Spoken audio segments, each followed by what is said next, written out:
Hello everyone. In the past video we have seen what actually machine learning is, and now it's time to dive into a little bit more details of it. So one of the key aspects of machine learning is that we are going to have a training set which again are examples of data and outcomes. Our goal is to be able to learn a model which is capable of predicting the outcomes given in the data. So to do learning, we have an algorithm. That algorithm is characterized by a set of parameters, and learning means that we would like to try to infer what parameters of that model are consistent with our training data. To make this a little bit more precise, we are going to start by considering one of the most basic and widely used algorithms called logistic regression. Logistic regression is a very good starting point as we'll see it as a nice launching point or building point for subsequent more complicated models. So in machine learning, the goal is to take a training set, and a training set in this case corresponds to n examples where we have a data x and an outcome y. What we would like to do is to build a predictive model that is capable of predicting y given x. That model again is characterized by parameters. Let's look at a very simple model which is linear predictive model. So here remember that x corresponds to the data. We will say that x sub I corresponds to the ith example. So remember that we have n training examples shown here. We are going to look at one of them which will be the ith example, and then x sub I1 corresponds to the first component of a vector x sub I, x sub I2 corresponds to the second component of vector x sub I, down to x sub Im which corresponds to the nth component of that vector. A very simple idea here is that we are going to multiply every component of the vector x by a parameter, where that parameter b1 will be multiplied by the first component of xi, parameter b2 will be multiplied by the second component of xi, and parameter bm will be multiplied by the nth component. We do all those multiplications, we add them up, and then we add an additional constant or what we call as bias b sub 0, and we are going to call this a mapping from data x sub I to a number z sub I. A variable z sub I in this is a very simple linear predictive model. So if we go back to our example, the y, if you recall, correspond to whether it rained or not on a given day, and yi equal to 1 means that on that day I it rained. Yi equal to 0 means that on that day I it did not rain, and then the features or the data that we are going to feed in our model with which to make a prediction are going to be, for example, the cloud cover, humidity, temperature, air pressure, etc.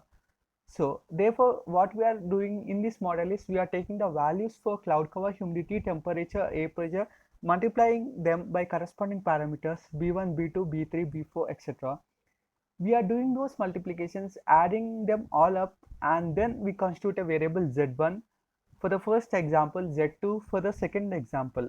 Then what we would like to do is to convert our prediction of whether it's going to rain or not to a probabilistic representation. So recall that y sub I equal to 1 will correspond to it raining on day I.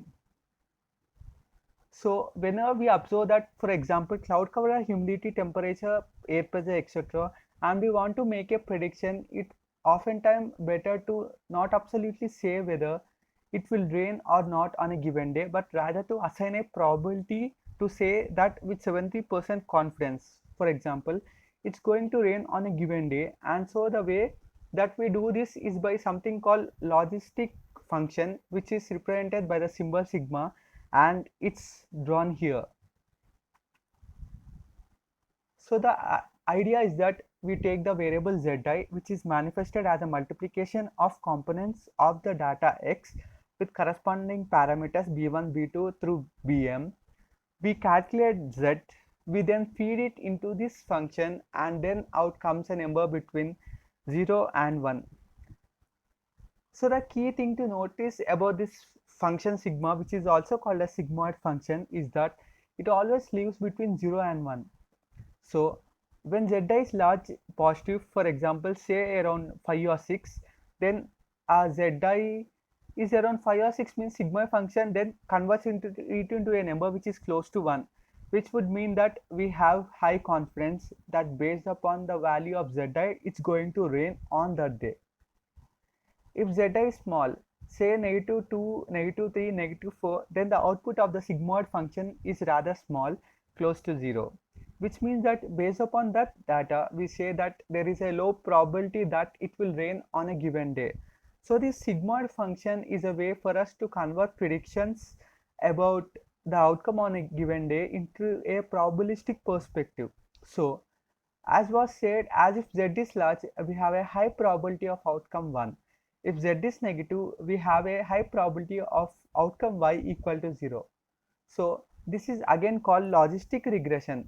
To again link this back to the example, so we might have data. The data in our objective is based upon observed information about the climate. We want to make a prediction about whether it is going to rain today or not.